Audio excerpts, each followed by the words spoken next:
इमरान रियाज की ये अहम बात ज़रूर सुनिए आखिर तक। Thank you. अगर वीडियो अच्छी लगे तो सब्सक्राइब ज़रूर करना। बिस्मिल्लाहिर्रहमानिर्रहीम। अस्सलाम वालेकुम नाज़रीन, आप यूट्यूब चैनल देख रहे हैं, मैं इमरान खान हूं। जो आम खबरें हैं उनमें सबसे पहले तो आप ये ले लें कि पाकिस्तान नहीं, दुनिया भर में जो पाकिस्तान में एक आईनी तरमीम हुई है उसे कोई अच्छी नज़र से नहीं देखा जा रहा। यानी ICJ का जो स्टेटमेंट है वो भी आपके सामने है, और आलमी सतह पे जो जुडिशरी है इंटरनेशनली वो इसको कैसे देख रही है, हर तरफ से तनकीद आना शुरू हो गई है। जैसे जैसे ये आईनी तरमीम शेयर हो रही है कि पाकिस्तान की तारीख में एक ऐसी आईनी तरमीम पास हो गई है जिसकी दुनिया में कहीं और मिसाल नहीं मिलती। और पाकिस्तान जैसे मुल्क में जहां पे जाली हुकूमतें बनती हैं, जहां पे 4 मरतबा डिक्टेटर्स रह चुके हैं, जहां पे हुकूमतें बनने और उनके टूटने में एस्टेब्लिशमेंट का हाथ होता है, वहां पे अदलिया के ऊपर इस किस्म का कंट्रोल, इसका मतलब यह है कि आइंदा कोई भी एस्टेब्लिशमेंट अगर इस मुल्क में खेल खेलना चाहेगी तो अदलिया जो एक रास्ते की रुकावट होती थी वो आइंदा रुकावट नहीं रहेगी। तो एक बहुत इंपॉर्टेंट चीज है। बैन अल-अक़वामी मीडिया इसको रिपोर्ट कर रहा है, बरतानवी अखबार है बहुत बड़ा। पहले तो सबसे जो ट्रिब्यून की हेडलाइन थी कल सुबह की वो कमाल थी। ट्रिब्यून ने जो लिखा था उन्होंने कहा जी ये तो अदलिया के पर उतर दिए इन्होंने इस आईनी तरमीम के जरिए से। फिर आप ये देखें द गार्डियन ने इसके अंदर क्या लिखा। द गार्डियन इसके अंदर लिखता है जी कि मेंबरान कौमी असम्बली या जो पार्लियामेंटेरियंस हैं उनको हरासा करके हुकूमत पाकिस्तान ने अदलिया के इख्तियारात और आज़ादियों पर पाबंदी लगा दी है। ये जनाब लिखा है इंटरनेशनल मीडिया ने, और बाकी मीडिया भी ऐसे ही लिख रहा है। डिटेल में क्या जाए जो हमने किया है वो सबसे ज्यादा तो हमें पता है कि हमने पाकिस्तान के अंदर पाकिस्तान के आइन के साथ क्या खिलवाड़ हमने कर दिया है। काजी फायद ईसा साहब जो है वो एक मिसाल के तौर पर याद रखे जाएंगे। देखिए उनके पास अब आज आपकी शुरू हो गई है पाकिस्तान में 22 तारीख, तो 22 तारीख शुरू हो गई है, 23, 24 और 25, ये 22 को आप शामिल कर दो 4 दिन है। तो काजी फायद ईसा साहब के आखिरी 4 दिन बाकी हैं और इन 4 दिनों के बाद वो माजी का एक किस्सा हो जाएंगे। लेकिन इंटरेस्टिंग बात यह है कि काजी फायद ईसा साहब जिस अंदाज में रुखसत हो रहे हैं या जिस इज्जत अफजाई के साथ उन्हें रुखसत किया जाएगा, या जो बुकला उनको खिताबात दे रहे हैं, या जो बार्स उनको कह रही हैं, या जो यंग बुकला सारे उनके बारे में बातें कर रहे हैं, या पाकिस्तान के पार्लियामेंटेरियन, पाकिस्तान के आम लोग, पाकिस्तान का सोशल मीडिया, पाकिस्तान के मीडिया वाले जिस अंदाज में काजी फायद ईसा साहब को रुखसत कर रहे हैं और काजी फायद ईसा साहब की खिदमत को याद रखेंगे, मेरे ख्याल में आने वाले जजेस को एक फैक्टर ये भी देखना पड़ेगा। जजेस को सिर्फ ये नहीं देखना होता कि उन्होंने सिर्फ मखसूस तबकात को जो है वो मैनेज करना, नहीं, उन्होंने देखना होता है कि अगर वो नाइंसाफी कर रहे हैं तो उसके ऊपर पब्लिक के अंदर इंप्रेशन क्या जा रहा है और उनका और उनकी आने वाली नस्लों का रिकॉर्ड क्या रहेगा। यानी काजी फायद ईसा साहब अपने वालिद का बहुत नाम लेते थे, क्या उनका बेटा ओपनली निकल के दुनिया के किसी भी मुल्क में ये कह सकता है खुलकर के मैं काजी फायद ईसा का बेटा हूं? ये कह सकता है?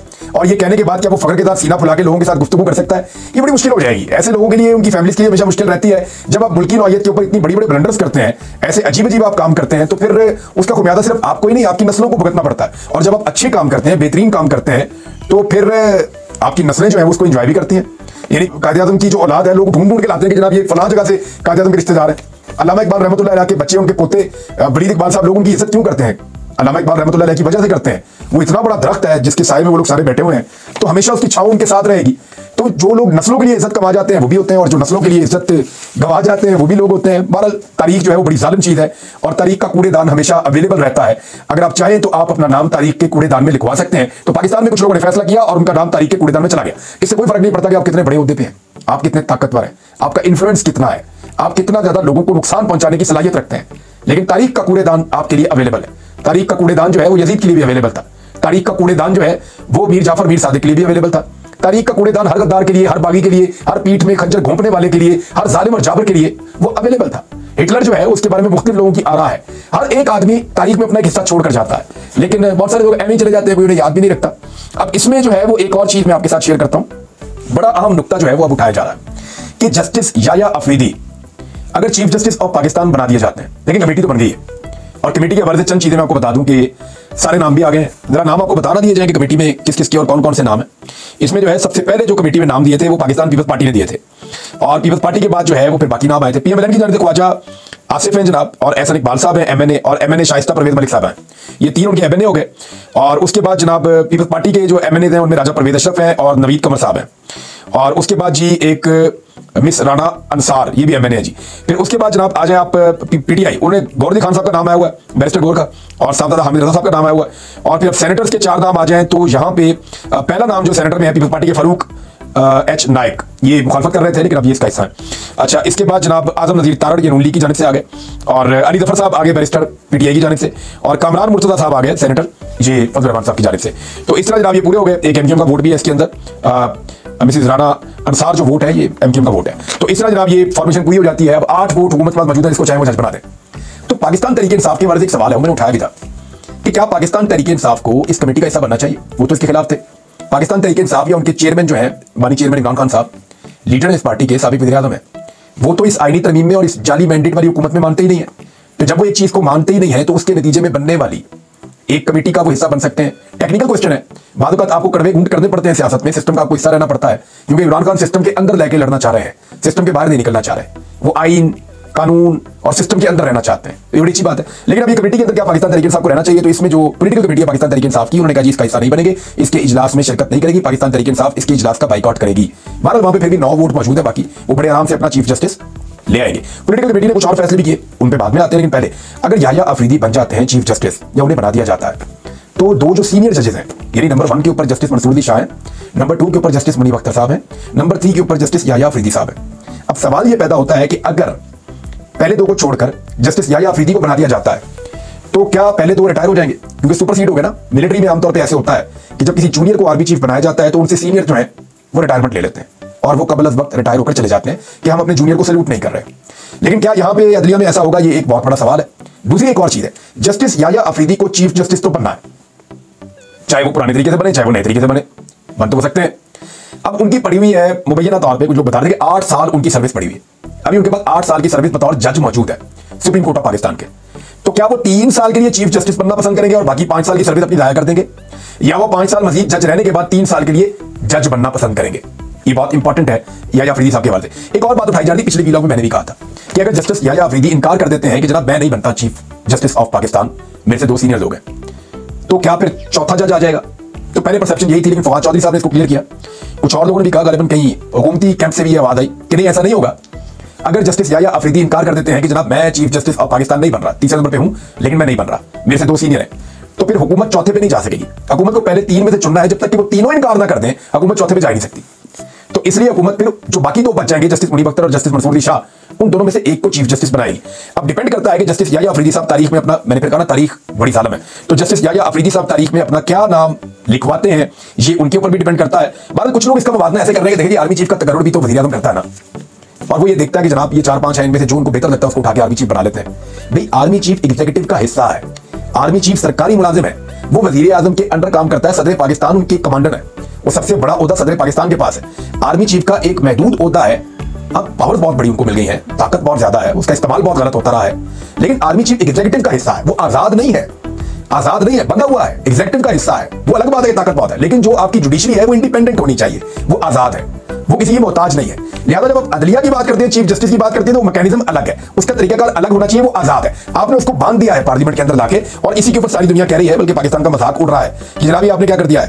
बहरहाल जो पॉलिटिकल कमेटी है, इस पे ये चीजें मेरे आपके सामने रखती है कि याह्या अफरीदी साहब वाले इशू में क्या होगा। कुछ लोग क्लेम कर रहे हैं कि क्योंकि हुकूमत ने बांध लिया निजाम को और अब वो जजेस को बार बार परेशान कर सकती है हुकूमत, उनके पास इख्तियारात बहुत बढ़ गए हैं इस आईनी तरमीम के नतीजे में, तो मुमकिन है कि वो जस्टिस मंसूर दी शाह साहब को ही चीफ जस्टिस ऑफ पाकिस्तान बना दे। मुमकिन है कि उनके साथ बैठ के बातचीत की जाए, ठीक है ये चीजें हैं, मुमकिन है। लेकिन ये सारी आईनी तरमीम हुई क्यों है? इसका वन लाइनर है इमरान खान का रास्ता रोकना। रोको इस आदमी को, ये आ रहा बहुत स्पीड में आ रहा है, इसको रोको, इसको कैसे रोको? फास्ट बॉल होता है ना, उसके लिए आप पहले पैड पहनते हैं, फिर ग्लव पहनते हैं, फिर टाई लगाते हैं, फिर आप उसके लिए और गार्ड्स पहनते हैं, फिर टांगों के बीच में गार्ड पहनते हैं, फिर आप सर के ऊपर हेलमेट भी पहनते हैं, बाद लोग पसलियों के ऊपर भी लगा के पहनते हैं या कोहनी के ऊपर भी पहनते हैं। तो इमरान खान जो है वो फास्ट बॉलर है, तो एक के बाद एक गार्ड लगाकर देखा, वो रुक नहीं रहा, काबू नहीं आ रहा। तो उसके लिए अभी एक आईनी तरमीम की गई है और कोशिश की गई है कि इसका रास्ता रोका जाए इमरान खान का। लेकिन क्या रोक सकेंगे?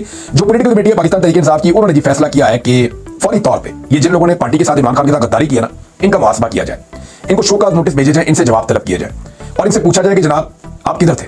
यानी ज़ैन कुरैशी साहब के बारे में तो बहुत क्लियरली अभी एक स्टेटमेंट आया, बड़े बाखबर जर्नलिस्ट हैं हमारे हारून रशीद साहब, उन्होंने कहा कि ये तो बाप कुर्बानी दे रहा है, बेटा जो उसने गद्दारी कर दी है। और ज़ैन कुरैशी साहब के बारे में बहुत सारी कहानियां आ रही है मार्केट में, उन्होंने सिर्फ एक स्टेटमेंट जारी किया, लेकिन उनकी जो खामोशी थी वो बड़ी मानी खेज थी। इस पार्टी के अंदर इस खानदान का एक मुकाम है, जिस तरह उनकी बहन ने स्ट्रगल की, जिस तरह उनके वालिद 1 साल से जेल में है, तो ज़ैन कुरैशी का ये बनता नहीं था। ऐसी क्या मजबूरी थी, क्या चीजें थी, वो कैसे यहां तक पहुंच गए और ये क्या हुआ उनके साथ, अभी कुछ भी कहना कबल अज़ वक्त है। लेकिन ये खेल अभी आगे बढ़ता जाएगा और पता चलेगा आने वाले वक्त में। लेकिन पाकिस्तान तहरीक इंसाफ के वर्कर बहुत गुस्से में है, पार्टी बहुत गुस्से में है। वो ये कह रहे हैं कि जो लोग खड़े रहे इमरान खान के लिए, जिन्होंने मारे खाई ज्यादतियां बर्दाश्त की, फिर उनका क्या कसूर है? वो भी जाते और जाके कंप्रोमाइज कर लेते, उन्हें भी वोट ना डालना पड़ता, उनके घर भी टूटते ना, उनको कुछ पैसा भी मिल जाता, उनके हालात भी बेहतर रहते। तो उनको और आपने अगर इन सारों को जो लोग चले गए और जो नहीं गए, उनको एक ही आपने सोटी से या एक ही छड़ी से आपने हाँकना है, तो फिर तो कुर्बानी देने वालों का कोई फायदा नहीं कि वो कुर्बानी दें। अगली दफा ज्यादा लोग जो हैं, जब तक आप एग्जांपल नहीं सेट करेंगे तब तक लोग खड़े होना नहीं सीखेंगे। जब तक भागने वालों को, गद्दारी करने वालों को कहते हैं ना कि आप जंग में दुश्मन को बाद में मारो, गद्दार को पहले मारो, ये मैं जंग का एक रूल बता रहा हूं, क्योंकि आपने जीतना है। तो जब तक आप इनको आइडेंटिफाई करके अलग नहीं करेंगे ना, तो मेरी बात आप लिख कर ले लें जो बाकी लोग आज चंद खड़े हुए हैं ना, वो कल खड़े नहीं होंगे। तो पाकिस्तान तहरीक इंसाफ को इसके ऊपर सख्त एक्शन लेना होगा, वरना काम खराब हो जाएगा। सलमान अकरम राजा साहब ने एक बहुत इंपॉर्टेंट बात की है। वो ये कह रहे हैं कि अदालतों से जो रिलीफ मिलता था या इंसाफ मिलता था, उसको अब भूल जाएगा, अब सिर्फ सड़कों से रिलीफ आपको मिलेगा। ये पाकिस्तान तहरीक इंसाफ जो है, ये बार बार इनके बहुत सारे लोग ये कह रहे हैं कि हमें सड़कों पे निकलना पड़ेगा, एहतजाज करना पड़ेगा, वरना काम खराब है। तो क्या पाकिस्तान तहरीक इंसाफ दोबारा मोमेंटम बना सकती है? देखिए, जो पाकिस्तान के हालात है ना, हर आदमी तंग है, कोई महंगाई के हाथों तंग है, कोई हालात के हाथों तंग है, हर घर के अंदर जो है वो इस वक्त परेशानी। इस हुकूमत ने लोगों का जीना दोभर कर दिया, हर चीज की कीमत कहां से कहां पहुंच रही है, और जाली आदादोशुमार के साथ बार बार दावे करते हैं हालात ठीक कर रहे हैं, हालांकि इन्होंने हालात का बेड़ा गर्क कर दिया। रिकॉर्ड कर्जे भी इन्होंने ले लिए। फौरी तौर पर शुगर माफिया को उन्होंने कहा आप चीनी एक्सपोर्ट करें, बाद में ये महंगी होगी ना तो गरीब आदमी इसकी कीमत तय करेगा।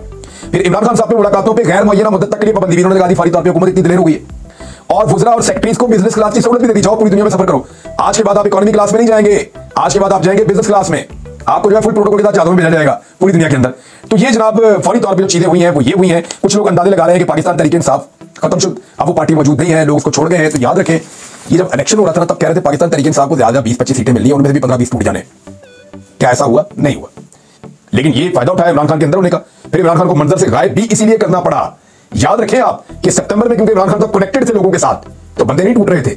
अब जब अक्टूबर आया तो इमरान खान साहब को पहले गायब किया गया, फिर बंदे तोड़े गए, तो कितना फर्क पड़ता है। तो पाकिस्तान तहरीक इंसाफ कहीं नहीं जा रही, बहुत बड़ी पॉलिटिकल पार्टी है, और लोग जितने तंग आए हुए हैं, एक छोटी सी चिंगारी जो है ना, खुदा ना खास्ता एक छोटा सा वाकया, एक हवा लगती है थोड़ी सी, और पूरे मुल्क में एहतजाज फैल जाता है, क्योंकि लोगों के तंग आने के अपने अपने रीजंस हैं, वो परेशान है। और चीजें भी शेयर करूंगा, लेकिन मेरे ख्याल में इस व्लॉग में यहां तक के लिए इतना ही। अपना ख्याल रखिएगा, अपने इस चैनल का भी। अल्लाह हाफिज़।